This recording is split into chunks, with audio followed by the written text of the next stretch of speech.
Bon, la liste des nommés au Ballon d'Or est sortie aujourd'hui. Le PSG bat le record de joueurs nommés en une édition, 9, avec Dembélé, Donnarumma, Hakimi, Varane, Nuno, Désiré Doué, Vitinha, Neves et Ruiz. C'est fort et c'est mérité, mais nous on va parler de ça. C'est Willow qui a sorti une vidéo. Guettez, seulement 5 joueurs défensifs sont nommés. 7 joueurs plutôt milieu relayeur, et sinon tout le reste, donc 18 joueurs, sont des joueurs offensifs. C'est la folie. Et c'est ce que dit Willow. Maintenant, le Ballon d'Or, on regarde que les stats buts, on nomine les stars bien sûr, parce qu'il faut qu'ils soient là, et on fait plus attention aux vraies performances. Par exemple, Vinicius, saison horrible avec le Real Madrid, il est nominé, juste parce que l'année dernière, il a failli le remporter, c'est tout. Mbappé, autre exemple, il marque plein de buts, donc il est nominé, alors qu'en vrai, dans le jeu, il fait une saison horrible. Haaland, Van Dijk, pareil, saison basique, mais ils sont là parce que c'est des stars. Van Dijk, il est nominé, alors qu'en face, tu peux avoir des joueurs défensifs comme Pacho, Marquinhos, qui sont pas nominés, parce que c'est sa carrière qui fait ça. Le PSG, sans Pacho, il gagne pas la Ligue des Champions. Si tout le monde dit ça d'un joueur, c'est qu'il doit être dans les 30 normalement. Après, pareil, Wirtz, très fort la saison dernière, et le plus gros transfert de cet été, mais c'était la saison dernière.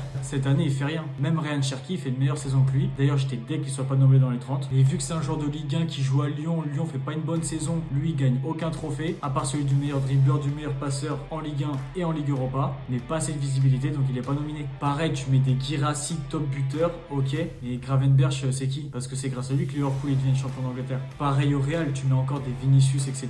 Alors que t'as Valverde, le joueur qui a joué le plus de minutes cette saison au Real, celui qui tient la baraque, 6000 minutes jouées, c'est encore plus que Hakimi. C'est un milieu défensif relayeur, donc on n'entend pas parler. Voilà, maintenant le Ballon d'Or se résume à être gagné que par des stars, des attaquants. Franchement, cette saison, je sais pas ce qu'ils ont fait avec les nominés au Ballon d'Or, mais qu'un seul gardien, que 4 défenseurs sur 30, c'est énorme. Franchement, ces cas-là, si tu donnes le Ballon d'Or qu'à des attaquants ou à des top buteurs et tout, bah tu crées des Ballons d'Or pour chaque poste. En vrai, Bastoni, tu lui enlèves la finale contre le PSG, il est minimum top 15 Ballon d'Or. Mais juste pour un seul match, il sort carrément des nominés. Pareil, Declan Rice, il est là juste pour son double coup franc face au Real Madrid. Il n'aurait pas marqué, on n'aurait pas entendu parler, il serait pas là. Après, tant mieux pour lui. Mais bref, la cérémonie des Ballons d'Or n'est plus qu'une cérémonie strass et paillettes. Si t'as pas les plus grands stars du football, même s'ils font une saison médiocre, et bah c'est pas drôle. Bref, dis-moi ce que t'en penses en commentaire et vive le foot.